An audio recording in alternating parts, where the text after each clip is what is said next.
And here we are. I guess we're live. So welcome to our Red Feather Mind, Body, Spirit Facebook Live event. I'm Christopher McClure, and today we have a very special guest, artist and writer Kelly Patton, who is creator most recently of The Secret Woods, Guides and Inspirational Messages. I want to catch up today to learn more about this gorgeous deck. It really is gorgeous. When I say gorgeous, it is gorgeous. You learn what's ahead for her. But first, a little background on Kelly. Kelly Patton is an artist and illustrator who is connected to the spirit through her art since she was a child. From a young age, she began to explore her interest in the supernatural by illustrating a tarot deck. I want to learn more about the tarot deck too, and writing and painting pictures for children's fantasy stories. She earned her fine arts degree, traveled through Europe, and lived alone in the woods. How long? We'll get to that. All while recording her stories and lessons learned through her paintings. Kelly recognizes her characters as talismans who have the power to attract positive change and transformation into one's consciousness. She works from her home in beautiful Grass Valley, California. So great to have you here, Kelly. We've had some really fun discussions already. Even before this too, we're talking about, all some great stuff. So I'm looking forward to talking more about this deck and learning more about it. So it's really different than anything else that's out there. When I first got the package here, the final result, it's like, wow, it's just all wow. And we actually had a company meeting that day, and I'm like, everybody, look at this. Look at it. That's enthusiasm. Yes, enthusiasm, definitely. So I want to learn more, more about you and how this came into being. So tell the audience a bit about your background, if you would. Oh, sure. Thank you, Chris. I'm so happy to be here and honored. And I just want to say hello to the audience. I'm really grateful for everybody listening, and it's great to be able to do this. So a bit about me, my background. I was an artist ever since I can remember. My father was an artist, and I really was raised in a creative environment that was encouraging art and creation of art. And I spent a lot of time copying comic books with my brother, and we had that kind of like healthy sibling rivalry competition going on, like who could draw better. So that was something I did a lot as a kid. I taught myself how to play the guitar. Nice. And I really taught myself how to paint in oil in my basement. And that was like kind of my first encounter with magic. Mm-hmm. Because to me, my magic tools were alizarin crimson and charcoal and a canvas. Mm-hmm. Those were my tools. And then combined with growing up in Colorado, there was a lot of outdoor opportunity there. So I spent a lot of time outdoors and just connecting with nature. Mm-hmm. And I think that kind of just also inspired my wonder even further, because as a child, I really was curious about the intelligence of beings beyond humans. And I carried that with me. Now, the mystical side, the tarot deck that you mentioned, that I wrote in it. Well, I didn't write it, actually, but I illustrated it when I was a kid. I was always interested in ghosts and ghost stories. I mean, what kid doesn't tell ghost stories at a sleepover? And so that was something I liked to just kind of write myself through my pictures. And so when I discovered tarot, I was a teenager, and I believe somebody gave me the book, one of my parents' friends, for a birthday or something. And it just was like, whoosh, reading the book, I felt like I was transported back to that time of childhood of ghosts and the mischief that you kind of, want to go into those places when you're a kid. And, so that was sort of a doorway that I never got anything but excited to talk about and read about and pursue. So moving on the timeline, I moved to Fort Collins, Colorado to go to school, where I got my degree in, I got a Bachelor of Fine Arts and I majored in graphic design. And then I minored in landscape horticulture, and that was really the plant side. I've always had a love for them. Mm-hmm. And so once I received those tools, I was able to kind of apply myself more into making books. But I never received a proper training in illustration. I never went to art school. I went to a liberal arts college, Colorado State University. Okay. And so that side of it was kind of those skills were acquired through spending time on my own and sort of doing research to see how it was done out there in the world. Back before Instagram, there were libraries and wow, remember those? Huh. And microfiche. Remember microfiche? Microfiche. Oh, I love the microfiche. Yeah, she's even saying I like it. They were cool. There was lots of cool analog things, right? So anyways, I would spend a lot of time just kind of studying how others illustrated, like children's books in particular. Like I looked at a lot of Wayne Anderson illustrated books, European fairy tales, and I guess also, Disney films, Japanese animated films, those kinds of things influenced my work. And then, so I was watching those things and absorbing that stuff and just trying to create my own version of it. So then by the time I left Colorado State University with my degree, I had the tools to go get a job, up in Seattle. So I moved to Seattle, and I actually got a job with Microsoft for a little while, and it seemed pretty, it was fascinating to work there for a little while, but it wasn't really a creative opportunity. I ended up working for a company called Daniel Smith Artist Materials, and they create amazing watercolors right there in the United States. I was a salesperson in the call center for them, and as you can tell, I'm still selling their product because I just fell in love with their materials. I never considered really painting in watercolor until I worked for them because watercolor just wasn't as popular as a medium for fine artists. Most fine artists use oils and acrylics.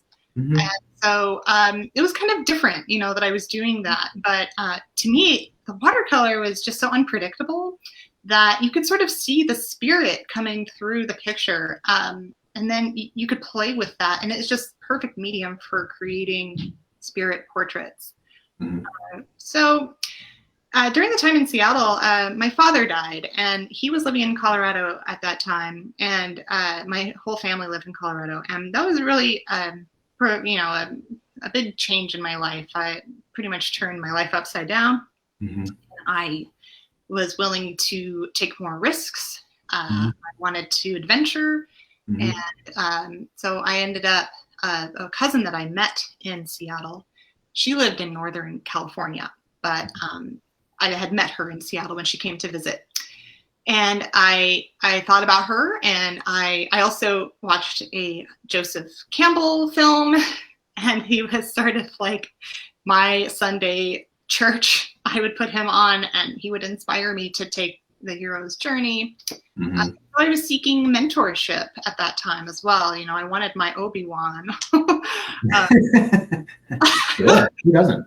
Who doesn't? So, I mean, if you really want a mentor, you can put that out there and try to manifest it. Well, I was really reaching for that, and I had lost my father, and he was really the only, the closest thing I could think of as far as a mentor, as far as the interests that I had. So I moved to California, and my cousin really became kind of a mentor to me. She was a very fascinating person. She was living in the woods, living simply and rustically. She was a house witch.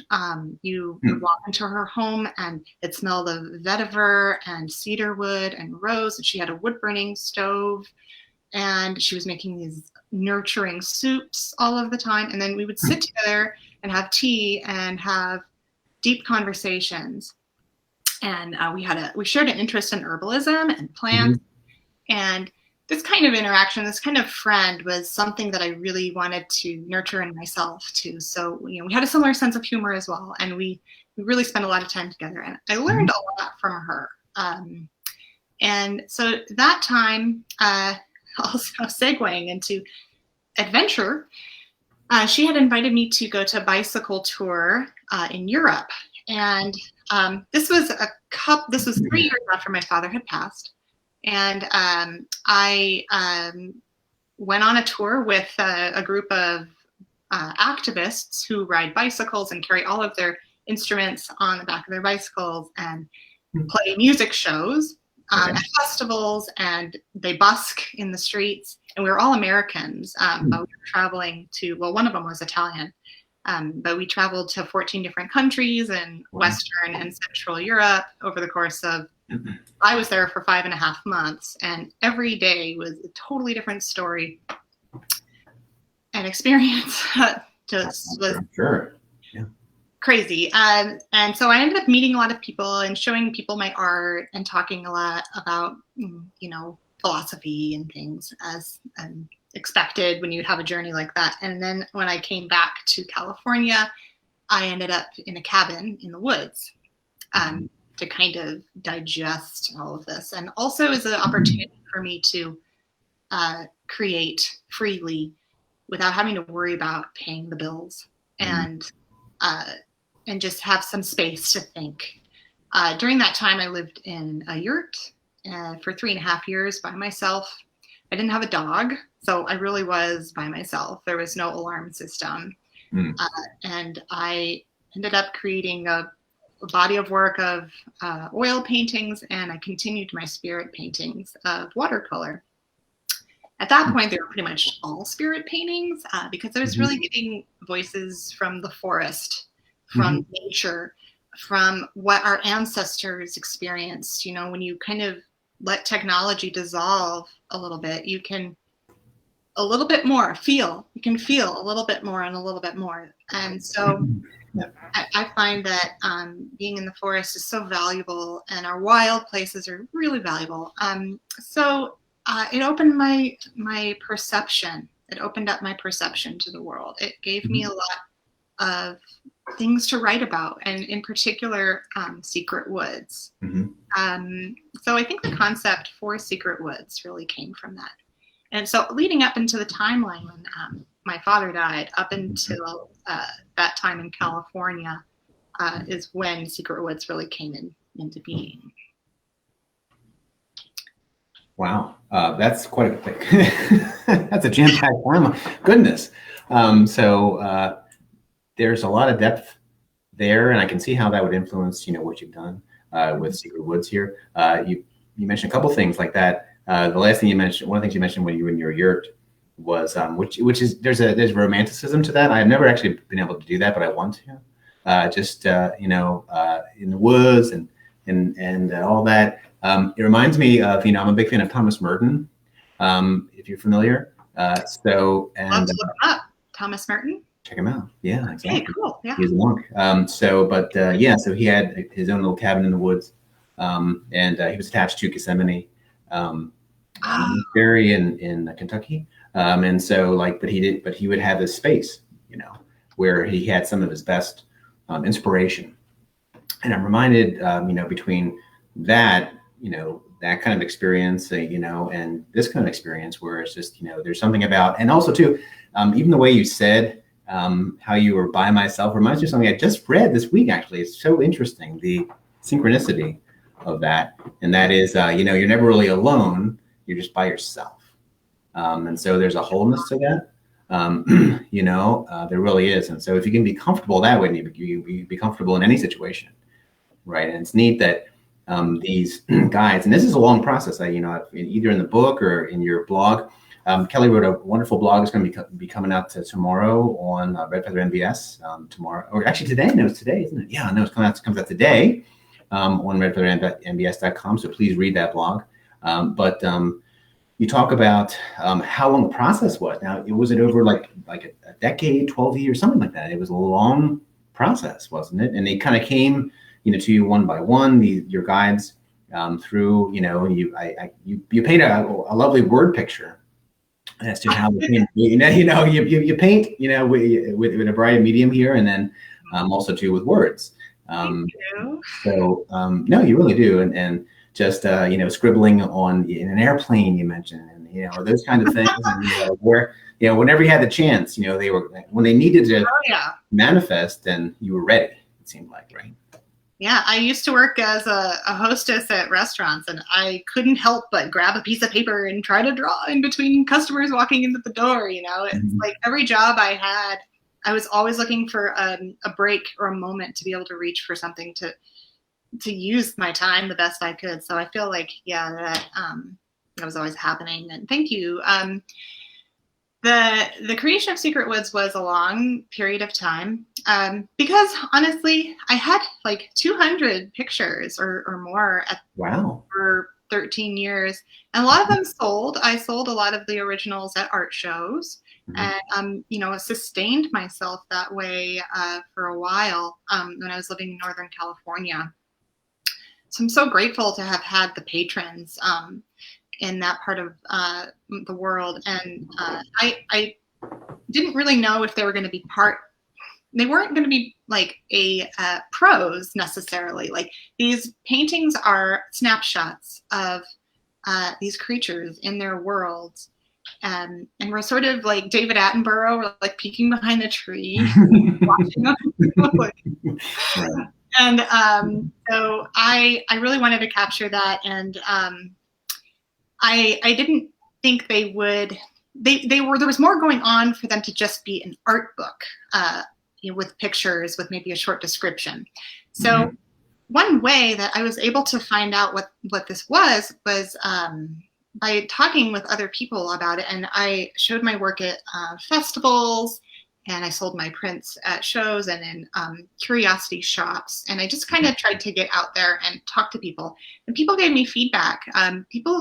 The crazy and amazing, beautiful thing is that people were already familiar with a lot of these beings and had seen them. Hmm. And I mean, it gives me chills sometimes because some of my patrons were so connected to them that a person who wouldn't spend $3,000 on a painting was, ready to do that because it's like I had painted something that they dreamt or that was significant to their Wow. relationship with their partner. Mhm. And I was getting that a lot. And, this was something that that was coming through me, but I wasn't always necessarily like mine. And so they were telling me they were divination characters, Mhm. and that they were oracles. And I said, "Oh, that makes sense. They're Mhm. guides. The Mhm. term I had always given them more guides because they acted like friends for me." Um, and yeah, so then I had also pictured like carrying a deck of cards around with me when I travel because the last 10 years I've been pretty nomadic, especially since I got married because my husband's a pilot and we travel a lot. Oh, okay. So our life is continually, we're having to move a lot. So it's great to have something that's compact and Mhm. then to be able to spread it out on a table and take up Mhm. the entire table and let other people pick it up, talk about it, and then bring it all back in. Mhm. I really liked that concept, Yeah. and that's what I think created the concept of the deck, and of course you guys, needing to you're acting as the congealers of that made that possible. Yeah, So, I'm happy to do it really in a way this kind of has unfolded. I know that the designer had a lot of fun designing this too, just taking your source material and then just running with it here, even just like our little, die cut with that, the sleeve. And yeah, I mean, they have all the cards have a certain personality to them. And one thing that as I was looking, over this recently that I really have to commend you on, and in reading about how they came into being is, it's personal, and so there's a lot of yourself in this, and I think there's it's courageous to put that in there and put it out for just consumption, general consumption. Really, you're talking guides, you're not just talking like, oh, general guides. These are like your guides mhm.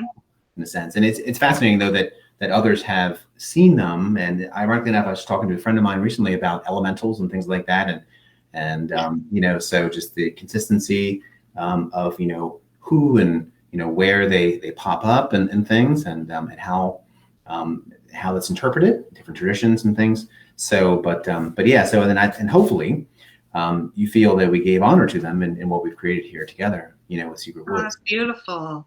Good. Yeah, I really I like just feel that way. We had talked about that, that. but good. Yeah, it seems like the community of people who are in the vein of the supernatural. Mhm. It's not an easy path, like Yeah. I never considered myself an empath until I started meeting others who were empathetic, and Mm-hmm. um, you you have to figure out psychic ways to block negative energy. Mm-hmm. And when you're working with spirits, there has to be a barrier there. Mm-hmm. And this is psychological. It's a real thing. And also talking about me opening up myself to the deck. We were talking before we started recording about how you write what you know. And it was intimidating for me to go back and, select. I love the process of like selecting the paintings and seeing which ones really were the best guides. Not just for me, but for others. Mm-hmm. And then I had to go back and write about them, which was one of the most enjoyable parts of the process. Because then I got to see more deeply, and they came alive more, and their stories do change, and that's where the intuitive reading can really come in handy. And then accessing the book as well gives you a deeper insight into, I guess, the human experience. My experience was a human experience, and as a person in her late 20s who had just gone through her Saturn return and experienced basically an existential crisis, and then had to like put it all out there and then live in the woods as a support system and then put it all back together. And then that was Joseph Campbell's journey. You go out into the world, you acquire the experiences, then you come back and you write about them so that others can see, what you've done. And so that was like such a great formula for me. I felt like that really fit with what I wanted to do. And it helps in the process of writing a book because it can take a long time. Mm-hmm. Yeah, before, I always say that some of the best stuff comes out before the event or the, so like talking about pressure in writing just before this we were, So, so like I have a hard time writing under pressure, So, but if you don't have that and just let it flow, then it can really, it's something magical, it really is. And I think through this conversation, I'm going to do it. I'm going to get my cabin. I'm going to do it. Maybe, you have to be a hermit. Yeah, maybe. Well, yeah, I'm not sure. There's much wisdom. Yes, and I'll use your guides too, maybe. Well, at that point, you'd want to use your own intuition and your own authentic thing. I don't know. I like what you mentioned here about as far as a couple things. Oh, I'm sorry. Yep. Remember when things are going to pop up, right? Basically, the way you can read these intuitively. Or you can read them, with using the actual, book as well. So that's important too. Because these really do lend themselves to intuitive readings, and there's so much going on. I mean, each one is really just has layers, that you can kind of dive into in themselves. And you do provide, readings in the book as well, so which is very helpful. But just that intuitive nature, and I feel as though you're really encouraging that as well. That process, using these cards too. Now, for yourself, do you read cards often, or is this, I know it's kind of manifested as a deck, and this how it came to be. But you mentioned the tarot, but did you just draw it, or just so what's your process like as far as cartomancy, the formal word, cartomancy?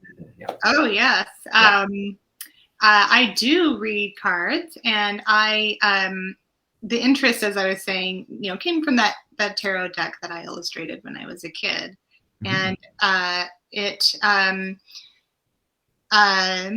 let's see, I have a collection of oracle decks that I absolutely adore. They're gorgeous, colorful, beautiful things. And they're different from tarot cards because they seem to allow the right side of your brain. I think that's the right side. The creative side is also accessed when you're reading tarot cards. But I think you said that there is more of a system to a tarot, and there are certain characters, that a tarot subscribes to. And that's a different thing than the oracle deck. For me, what I've experienced with the oracle deck is that it's a lot more circular in a way that You can interchange decks with other decks. Like I have a couple of crystal decks and some herbal decks, and then I have this really cute like black cat deck. And I put them all together, and I could put my secret woods within that. And whatever question I had can be answered with interchangeable cards, or you could also use the cards from the single deck. And they just offer more of a creative tapestry to stitch together.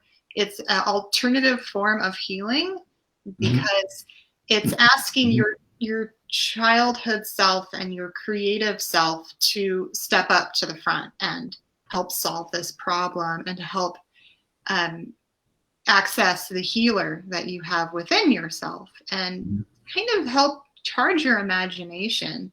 So that's how I used Oracle cards. They give you completely random answers, much like a friend would. And sometimes a friend isn't there on the other side of the phone when you need them.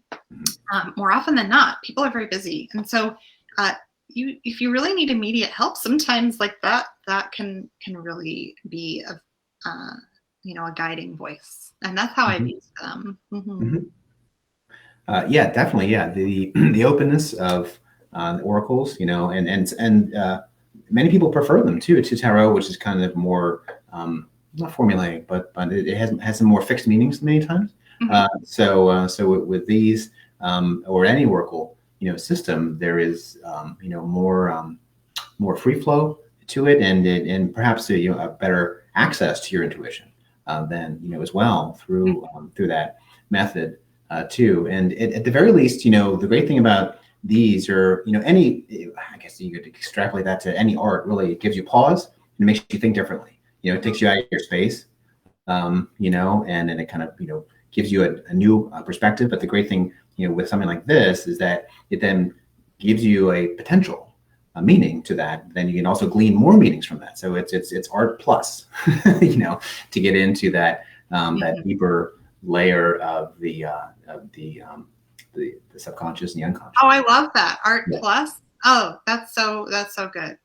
Good. Because a lot of times I'll go to museums with people who don't really follow art or know how to read art. But the purpose of art is to make you think.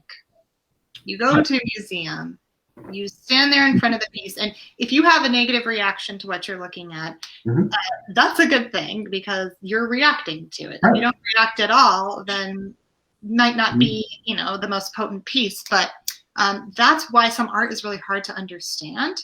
And so I was also given the advice by people who were looking at my paintings to say, hey, well, why don't you write about them, see what would happen? And I'm like, well, but I was told by the artists that I grew up around all my life to just say less and let the picture say everything. But what would happen if you were to kind of give more narrative and more of a story and reveal that a little bit more? Maybe that really will help people, become more creative problem solvers and more creative thinkers. So that's kind of what I was hoping to do. And art plus, because it gives you a little more information of what the artist was thinking and insight. You don't have to read their bibliography and go back and figure out, how do they come to this place of creating this piece? Although that's kind of fun to excavate. I love to look up biographies of artists and authors and my heroes and things. But yeah, that's definitely a really great way of putting it. And wow, the possibilities, for oracle cards. Exactly. Yeah, no, really the possibilities. One of my favorite subjects in college was art history, and knowing the stories behind why certain works were created, and then that psychology or the stories behind them, and then so ironically enough, then working with things like this. Then it's just like, okay, what is the story? And the story is kind of told. It's kind of told. Then you can add your own story to it. It's really exciting. If I talk too much, I'm going to get super excited about it. Enthusiasm. Yeah, the word enthusiasm. It's got the word theosophy, right? Is kind of like embedded within that word. It's like feeling like the the God within yourself, I think is the like Latin root of that word. Right. No, that's a great. Used. So yeah, it's a good thing, you know. It's to kind of bring that out of yourself and feel like you can share a commonality or synchronicity with somebody. Yeah, no, it really is. It's really neat to to share that. And within this too. So speaking of stories, I can tell that your father had a great influence on you. He was an artist, you know, and I love that thing in here. It's a really good point. It's a very artsy point. It's like you have to get the eyes right, right? You have to get the eyes right. Oh yeah. Yeah, for you know, for these, which is like, yeah, like, you know, I'm a fair to middle-end artist myself, you know, and but the eyes, doggone it, it's the hardest thing. One of the hardest things. It's so true. So I was like, yes, exactly. You know, like eyes and hands, right? And hands. Yeah. Hands. So Right. expressive. Mm-hmm. I know, exactly. So, Yeah. so yeah, so that seems, and it sounds like, you know, just an artistic family between your, you know, your father and your brother. And I love the comic book connection too. It reminded me of like when I was growing up, we would go camping a lot, and we went to this place that, you know, didn't have like a, you know, comic book store or bookstore. It's just a general store. It was the closest place that we could drive to. And all they had were these like off-brand comics. We're like, well, okay, not off-brand, but the ones that weren't popular, you know, that but they had these, they actually had the ghost comics that like the tales of the, you know, yeah. So, and they were the coolest ones because first of all, it wasn't like, you know, Spider-Man or whatever. It was just like, oh, what is this? And they had these creepy stories and things and weird drawings and stuff. And so that really, it struck a chord when you were just now when you were saying earlier, you know, about those. There's something about, I don't know what it is about those comics in particular that is just, you know, so intriguing too. Yeah. You know, maybe, yeah. So, Yeah, well, comics play a big influence in my work as well. One of my heroes is Alan Moore, and yeah. I also adore a lesser known comic artist named Theo Ellsworth, and he does spirit comics. So definitely check him out. And I feel super influenced by that art form and that medium because it allows you to explore the dream world and the dream space, which, you know, Alan Moore did really well. Yeah. In ways that words and pictures, when put together, can do better than film or poetry or painting. It just has this kind of this transcendent sort of quality to it. Graphic novels are amazing, and I was always blown away by how if you're going to draw a graphic novel, you have to be the best drawer you can possibly be, because you have to learn how to draw from all these different perspectives. You have to draw the same characters over and over and over again from different angles. It's extremely challenging. You know, you have to, and you guys spend a lot of time. And I would sit around in circles with comic book artists in Portland, and they would sit at a table and get together, you know, 3 nights a week for 3 hours at a time, just drinking coffee. And they needed that camaraderie to get through, you know, all the line work and the monotony that it takes to make a comic book. And but yeah, they're big projects, but so beautiful. They're absolutely stunning, a lot of them. Yeah, it's interesting. Right now too, there seems to be, you know, if I follow like comics a little bit, now we're going from tangent. That's okay, right? It's all about tangent. Oh, totally. Cool. So no, just like, you know, it seems to like the larger, you know, comic publishers are like, you know, they're struggling a little bit, Marvel, DC, but the independents are doing well. Like, you know, your Image or Dark Horse, though, you know, and then, or your independent creators, they're still getting, you know, the support because it's more, it's not formulaic, you know, it has more heart to it, I think, and people really connect with that, you know, too. Yeah, exactly. So it makes a difference. So that gives one hope, you know, for the medium. Right? Yes, definitely. And I know what you mean. There aren't that many comics in my collection of books that I was willing to grab, because it's like the art and the concept have to flow together, and not just the art. But actually, a lot of European comics. I saw a lot of comics in Europe that you can't find over here. Those were, of course, I couldn't read them because they were in French, and you know, I asked somebody to translate it for me. But I was staring at the pictures, like, what is this story about? But they have some really amazing comic books over there, and some very bold concepts. So Mhm. it's just I'm on a constant hunt for comics. Nice. That's very cool. That's very cool. Yeah, so we have that connection there. That's awesome. Yeah, we should talk more about that too. Yeah, right. We'll have a separate one just on. At some point. Yeah. Sounds good. So with the Secret Woods, so what would you like people to really gain from using it? What's the main thing you'd like people to gain from using Secret Woods? Then. So yeah, in the book, I mentioned that a person's life is a series of stories, good and bad. You know, we go through life with ups and downs, and when you're up, you know, you enjoy it, but you know, at some point, it's not going to always be like that. I mean, it ebbs and flows, and when you're in a low point, you can always look forward to when it's going to get better. And the point of Secret Woods for me is to allow others to understand that somebody else also is going through that, but found a way to access the imagination to help kind of lift us up. I really want it to be uplifting for people. I want people to laugh when they look through the cards. I want them to have conversations with their kids. I want them to be in your car when you're traveling on a long journey as a way to feel safer. You know, we have a guardian, a guide there with you, or on your altar when you're trying to manifest something into your life. And I want to remind people that they have control of their how they want to look at the world, and that everyone's story is beautiful, absolutely incredible. You know, a human life is incredible, and it's hard to kind of like wrap it up into something. So because it's always changing and moving forward, and people are so complex, you know, sometimes like we can feel low and feel like we're not interesting people, or that we're not offering anything to the world. And I just want to kind of, this Secret Woods is there to remind you that you have this power within you. And it's not just this natural power, it's a supernatural power. And you can access that through oracle cards or tarot cards.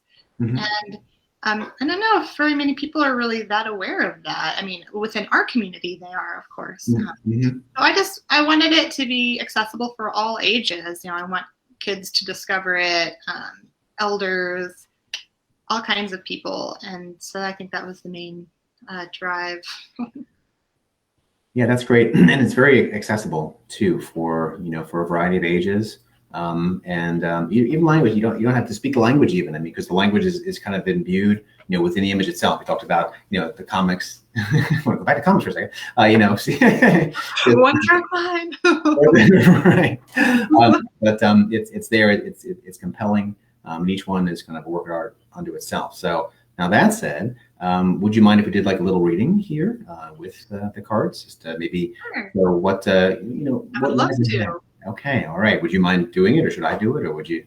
I've got my deck here. Fantastic, great. That'd be great. So let's. What would you prefer to read about? Like what's coming up for the rest of the summer, or something else maybe? What would you recommend? What to expect for the summer? Sure, that works. Okay. Yeah. Okay, I'd love to.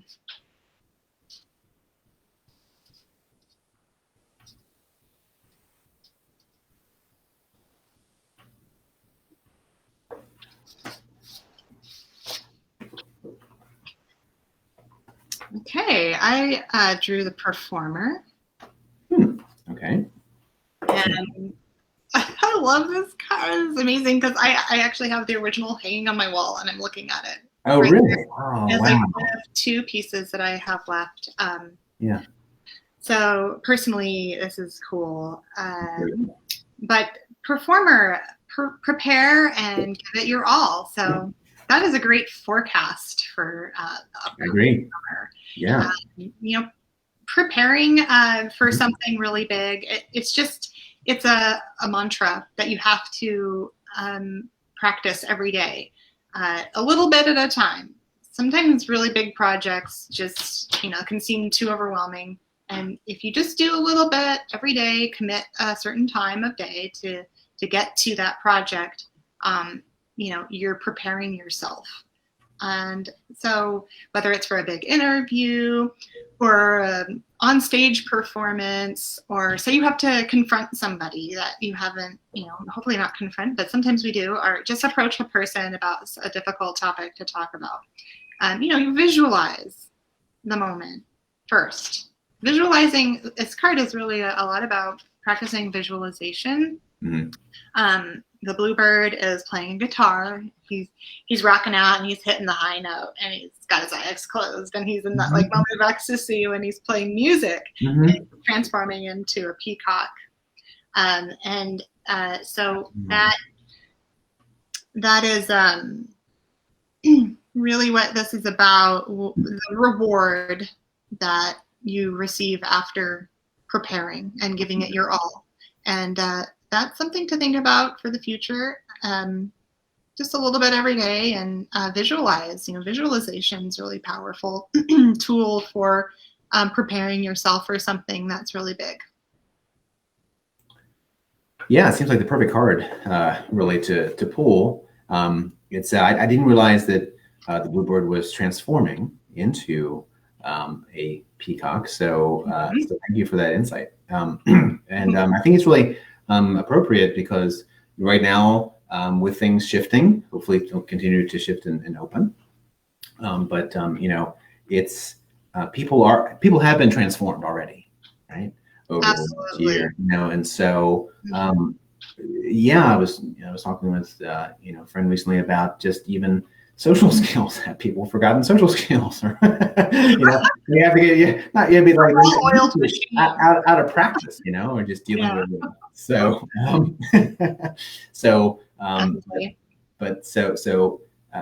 now taking what we've learned and being by ourselves more, and now coming back out and having the wisdom, hopefully, that we've learned over the last 18 months or so plus. Will be important, for the rest of the summer, rest of the year, and again, with this too. Now I'm doing the intuitive part here now. I think too on my side is really living the daily joy, really taking not taking things for granted, finding joy where you can in every moment, right? Just like you're saying in this, the bluebird playing the guitar, that's in that moment that the expression right there is pure joy. And I think that it's important to look for, and it's there if you know where to look. And so it's important, and that's what you get out of something like this. Being able to zero in and focus and pull out those the very important things. So that's it's lightened my mood now. Actually, thanks. So not was in bad mood. Yeah, so, it is. Yeah, and the cards also. Those are really important points, I think, right now, for sure. Experience the moment and let the joy uplift you. And, the cards are also meant to access the child within, because there are animal characters and there's lots of color. Definitely. And, fae and forest spirits, nature spirits. Mm-hmm. And they kind of charge that part that we never really lose. We think we lose it, but when we're reminded that it's still there, it can really help be a healing, a tool, a healing tool. Definitely, and it is a healing tool, and I know I'll put it in my rotation of oracles that I use and guides, and when I get my cabin or yurt, then I'll have to take it along. And actually I said, don't use any cards if you go to the cabin. Well, that's totally not what I did at all. Upon recalling, I was like, I definitely brought my favorite cards to the cabin. You have to have a deck of cards at a cabin. That's so time for introspection. What? Pardon me? It's time for introspection. Time for introspection, exactly. Yeah. So now we know what lies ahead for me. So what lies ahead for you? What's coming up for you? Well, I'm currently living in Kansas, and we are, so to kind of finish the story really quickly of my life after Secret Woods, I met my high school sweetheart who I had a connection with 12 years, 12 years had passed in between us dating in high school and then us reconnecting. Cool.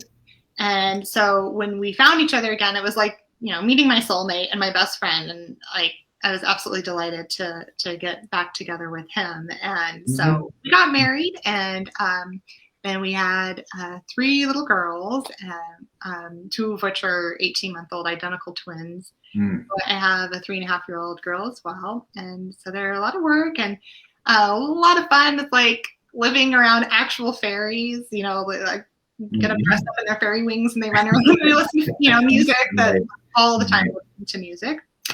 And so we're going to have to pack up and move again, potentially.